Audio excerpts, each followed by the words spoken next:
అమరావతి నిర్మాణం ప్రభుత్వం ప్రతిష్టాత్మకంగా తీసుకుంది. నిధుల సమీకరణ నిర్దేశిత లక్ష్యం మేరకు నిర్మాణాల దిశగా అడుగులు వేస్తుంది. రాజధానిలో కొత్త భవనాల డిజైన్లు, నిర్మాణాలపైన నిర్ణయం తీసుకున్నారు. కాగా ఇప్పటికే ప్రపంచ బ్యాంక్, ఏడీబీతో పాటుగా హడ్కో నుంచి ఏపీ రాజధాని కోసం నిధుల సమీకరణ జరుగుతుంది. మరింతగా కేంద్రం నుంచి సమీకరణ ప్రభుత్వం ఆశిస్తుంది. ఇక రెండో విడత భూ సమీకరణలపైన భిన్నాభిప్రాయాలు వ్యక్తమవుతున్నాయి. దీంతో ఇప్పుడు ఢిల్లీ పర్యటన వేళ చంద్రబాబు అమరావతిపై కీలక చర్చలు చేస్తున్నారు. ఇప్పటికే కేంద్రం చొరవతో మంజూరైన ప్రపంచ బ్యాంకు, ఏడీబీ రుణాన్ని కేంద్రం గ్రాండ్గా మార్చాలని ఏపీ ప్రభుత్వం కోరుకుంటుంది. దీనిపైన ఇప్పటికే మంతనాలు ప్రారంభమయ్యాయి. ఇక మార్చి 31, 2028 నాటికి అమరావతిలో ప్రభుత్వ సంబంధిత అభివృద్ధి పనులన్నీ పూర్తయ్యేలా ప్రణాళికలు సిద్ధం చేస్తున్నారు.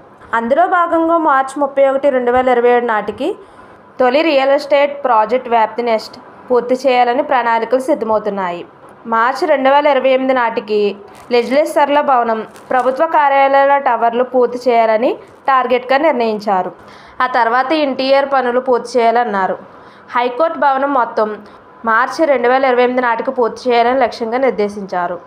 ఐకానిక్ భవనాలకు నిధులు అంశాలపైన ప్రతిపాదనలు సిద్ధం చేస్తున్నారు.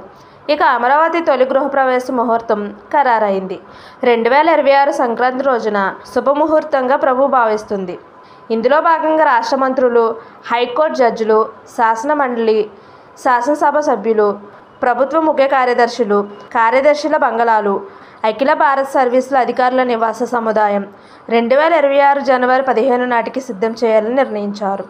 దీంతో ఇప్పుడు ఆర్థిక సమస్యలు రాకుండా కేంద్రం మద్దతు అవసరమని భావిస్తున్న ప్రభుత్వం ఈ దిశగా చేస్తున్న ప్రయత్నాలకు ముఖ్యమంత్రి ఢిల్లీ పర్యటనలో స్పష్టత వచ్చే అవకాశం ఉంది.